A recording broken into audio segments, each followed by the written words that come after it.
Hey, what's going on? Welcome to G-Ball Vision. Today I have a new knife here to share with you coming in from Off Grid Knives. This is a brand new release for them. I think it just came out in June at some point, and they've actually been releasing a new model almost every other month for the last year or so. It's been pretty exciting to see. And what we're going to be taking a look at is the Cleaver V3. Now, while I get this out of here, let me know down in the comments what your carry is for today. So this is the V3 Cleaver here, and I think, yeah, this is going to remind me of the Hoglet fixed blade, which I'll bring that out here in a moment. Let's get this other one out and see what we're looking at. We got the Coyote look, and of course we got the murdered out look here as well. And I have to say, these are fit into that foam very well. You always get a nice little goodie bag with an extra pocket clip, extra hardware, stickers, microfiber cloth. They send a nice little package with the knife. So we got two different variations, at least. There might even be more. Sometimes they do a stonewash blade. I'm not sure what all is out there for the new Cleaver. This might be it for now. And that is going to be a G10 on both of those. It kind of looks like micarta on the black one here, along with that texturing, but that is going to be G10.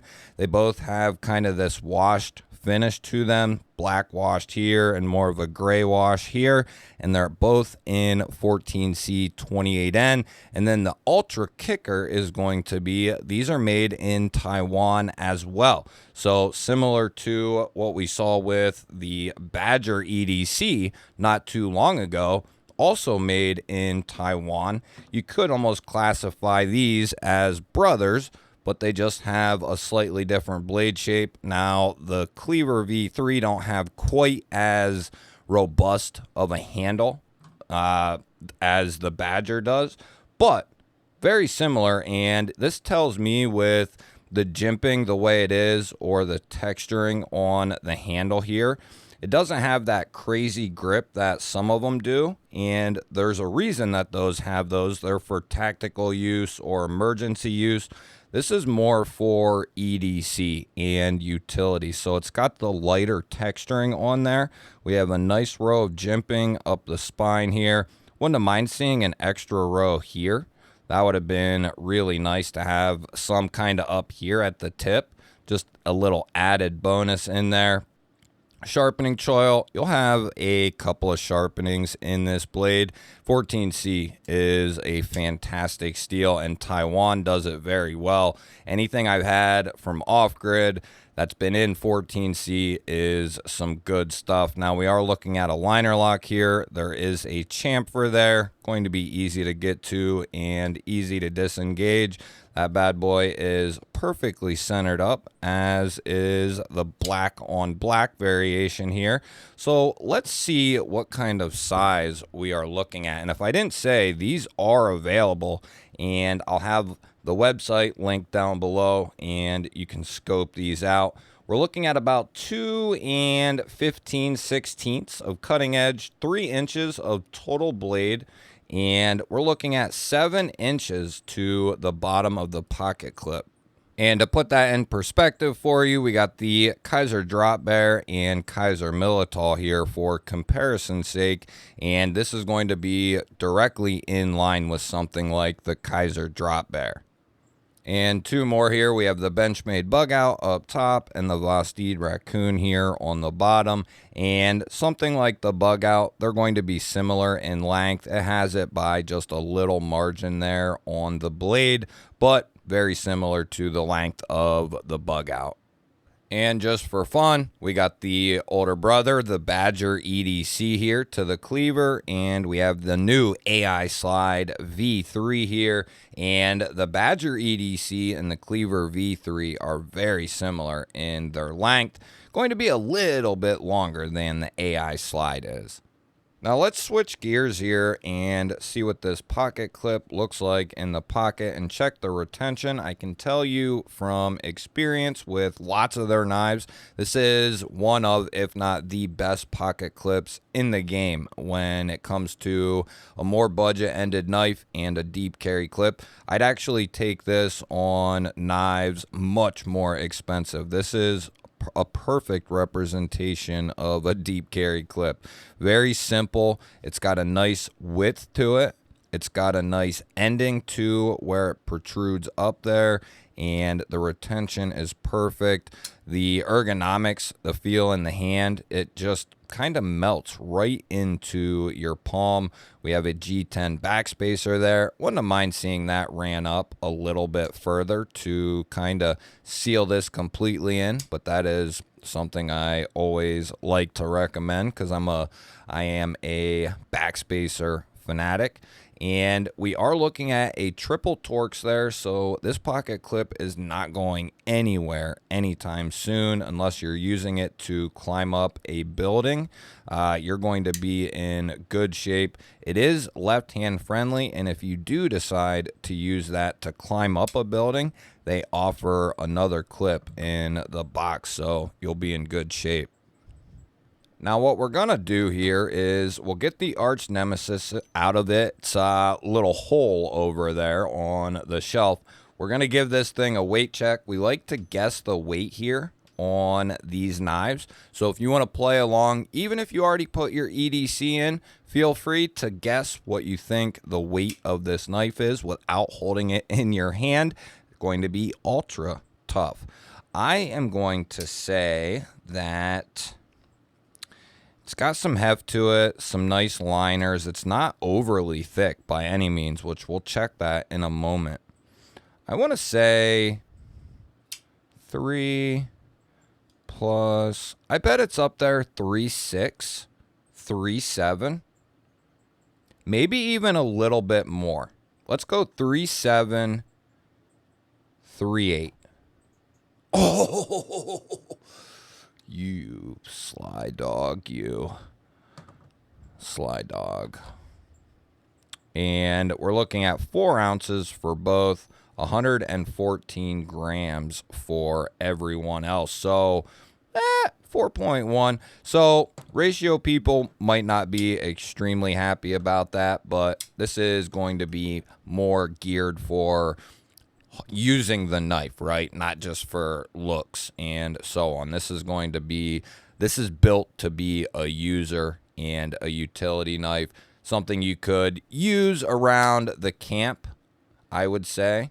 The blade stays nice and low, so if you do have certain tasks, it has that rounded belly on it, so you could do certain things around the camp, some food prep, maybe some carving, whatnot with this, plus use it as an EDC. So could consider this a nice crossover type of folder.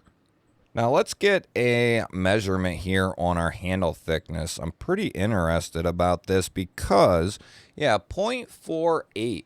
It's got a little bit of thinness to it, which isn't something you typically associate with off-grid knives. I mean, that's, that's not a bad thing. 120 thousandths on the blade stock thickness there.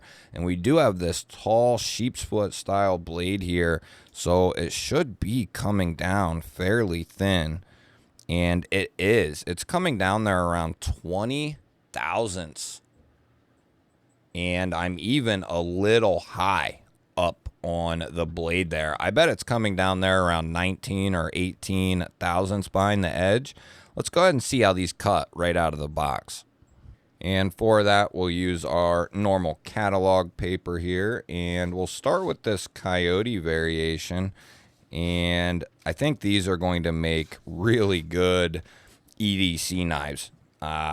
Depending on what it is you do on a daily basis, these are going to make great hard users. And the best thing of all, you're going to be getting a solid build quality, fit and finish, you're going to be getting the most out of this knife right here. Because it's done in Taiwan, it's held to a little bit, you know, higher standards, I would say, in a lot of ways. But this is going to be great if you do a lot of utility work, if you're in the trades or anything like that, or you do a lot of DIY type stuff around the house. This would kind of be a nice crossover knife from your daily user into that type of life. Now, we did check centering. The detent on both of these is on point. I was wondering, yeah, you can. Now, not that everyone will be able to, but there's plenty of blade sticking out that you can flick that out all day long. Now, if you get a little higher up on the blade, the harder it's going to be because these have a pretty strong detent on them. The flipper is done well. The jimping is nice. You can push button it if you wish, or light switch it. And can we thumb flick it? Yeah, I can. It might take you some practice to do that, but yeah, I can thumb and reverse flick both of these, no problem. Plenty of blade poking out, but you still have the flipper as well. Let's go ahead and we'll get to the lockup and see what we're looking at. They're both sitting right there about 35–40%. And we'll do these one by one here. We will see how they fare when they face a little adversity here. And we'll close it and check it. Ooh. We got one. We got one, boys.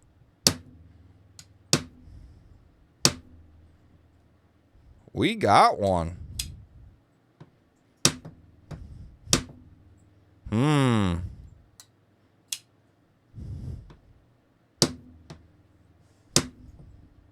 Was it not open all the way?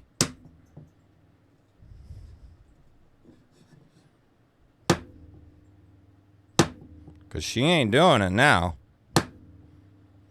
And I was going to say, that'd be the first off-grid that ever did that to me. It's not doing it now. There it did.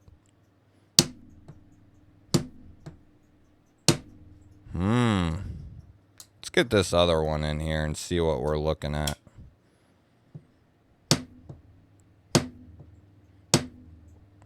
Well, that one seems okay. Yeah, that one seems okay, and it feels like this one wants to be. It's trying. Yep, this one's good. Those quick smacks like that out towards the end of the blade really puts a lot of stress on that lock and that blade. And that one's doing just fine. But this one here ain't having it. I'm giving it some good smacks. And it's staying locked up.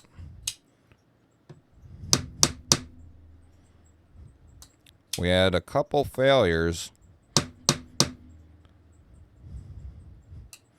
Interesting. I love this stuff. It ain't doing it now. We are going to, if that interests you in any way, we are going to be diagnosing a knife that I think the culprit of the failure is the coating on the blade and the lock.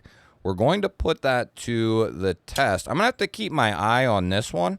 I've never had an off-grid fail, so that's, something I have to take into account. Not something that I think would be common. It's not something that would be common at all. I would put my name on that. Tested a ton of off-grid knives and never had an issue. So, we could chalk it up to oil or something like that being on that lock face or the tang of the knife there. Or there could be a little coating on there also. That's something that we could see about as well with this one. But it wasn't, this one was, you know, staying locked up there. And it ain't doing it now, which is really interesting. We'll have to do an update video on that, of course, but you'll have to let me know. What do you think of these off-grid cleavers here? Is this your style of knife, or are you more of a drop point or tanto type of user? I look forward to hearing your thoughts and opinions down in the comments. Make sure you share this video with all your family, all your friends. They're definitely going to want to know about the latest cleaver from Off-Grid Knives. Make sure you hit the thumbs up button. It helps push the video out there to more people. I truly appreciate it. If you're new to the channel and you enjoy knife and EDC content, you're in the right place. Make sure you subscribe. I release videos like this every day. I'd love to have you here. And if you're new, let me know down in the comments. That way we can welcome you to the G-Baller family properly. I will put a couple of videos up on your screen. Go check out the one you haven't seen yet. Have yourself an awesome day. Thank you all again for watching. I'll catch you on the next one.